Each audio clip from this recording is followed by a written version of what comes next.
बार हमारे जीवन में वैसा नहीं होता जैसा हम चाहते हैं, बल्कि उसके विरुद्ध होता है।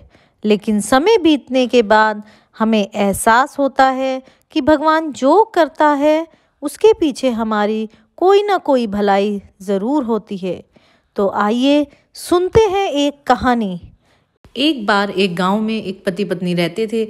उन्होंने एक संकल्प किया था कि उनकी मनोकामना पूर्ण होगी तो वो भंडारा कराएंगे। तो उनकी मनोकामना पूर्ण हुई और वो भंडारे के लिए अपनी बैलगाड़ी में सारा भंडारे का खाना बनाकर चल दिए। जब वो रास्ते में जा रहे थे तो उनकी बैलगाड़ी का पहिया खराब हो गया।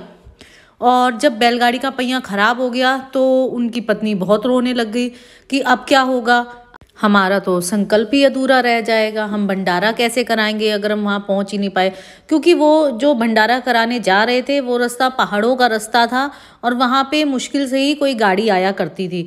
और वो तो ये सोच सोच के रोने लग गई कि अब शाम तक अगर कोई आया नहीं तो हमारा भंडारे का बना खाना भी खराब हो जाएगा और हमारा संकल्प भी अधूरा रह जाएगा।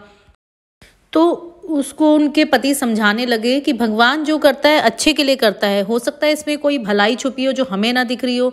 तो उनकी पत्नी और विलाप करने लग जाती है, कहती है इसमें क्या भलाई हो सकती है, भला मेरा तो सारा इतनी मेहनत से मैंने भंडारे का खाना बनाया और मैं पहुंच भी नहीं पाई। तो उनके पति कहते हैं कोई नहीं, तुम चिंता मत करो, मैं किसी गाड़ी को जो जा रही हो रास्ते में उसे रुकवाने की कोशिश करता हूँ।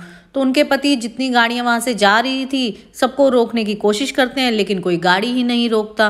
तो यह देखकर उसकी पत्नी और विलाप करने लग जाती है कि कोई हमारी मदद भी नहीं कर रहा, हे भगवान हम तो अच्छे काम के लिए निकले थे, ये हमारे साथ क्या हो गया। ऐसा करते करते उन्हें 2 घंटे बीत गए और 2 घंटे तक वो वहीं उसी सड़क पे बैठी विलाप करती रही, क्योंकि ना तो किसी गाड़ी वाले ने गाड़ी रोकी और ना ही कोई मदद करने के लिए आया। उसके बाद फिर वहाँ से एक क्रेन जा रही थी और तो उसने उनको देखा और अपना क्रेन रोका और पूछा, भाई साहब क्या बात है, आप यहाँ पे ऐसे क्यों बैठे हुए हो।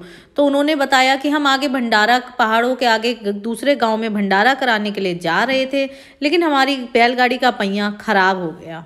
तो वो क्रेन वाला बोलता है कि भाई साहब और मेरी बहन, आप आगे तो वैसे भी नहीं जा सकते क्योंकि आगे का रास्ता टूट गया है और हम उसी रास्ते को साफ करने के लिए क्रेन लेके जा रहे हैं और आगे वहाँ रास्ते के उस तरफ जो लोग फंसे हैं वो उसी तरफ फंसे हैं और वो पिछले 4 घंटों से वहीं पे फंसे हुए हैं और सारी गाड़ियाँ वहीं पे उनको रेस्क्यू कराने के लिए जा रही हैं। तो आप अपने चिंता मत करिए, अपने भंडारे का सामान हमें दे दीजिए, हम वहाँ लोगों को बांट देंगे और आप हमारी जो वापसी की गाड़ी आ रही है उसमें बैठ के अपने गांव वापस चले जाइए। यह सुनकर उनकी पत्नी फिर से विलाप करने लगी। तो उनके पति कहने लगे, भाग्यवान अब क्या हुआ है। तो वो कहती है, हाय मैं कैसी थी, मैं कैसे भगवान पे शक करने लगी। भगवान तो हमें आगे मुसीबत से बचाने के लिए हमारी बैलगाड़ी का पहिया खराब करा और मेरा भंडारा भी बंटवा दिया। तो इसीलिए कहते हैं कि भगवान जो करता है सब अच्छे के लिए करता है।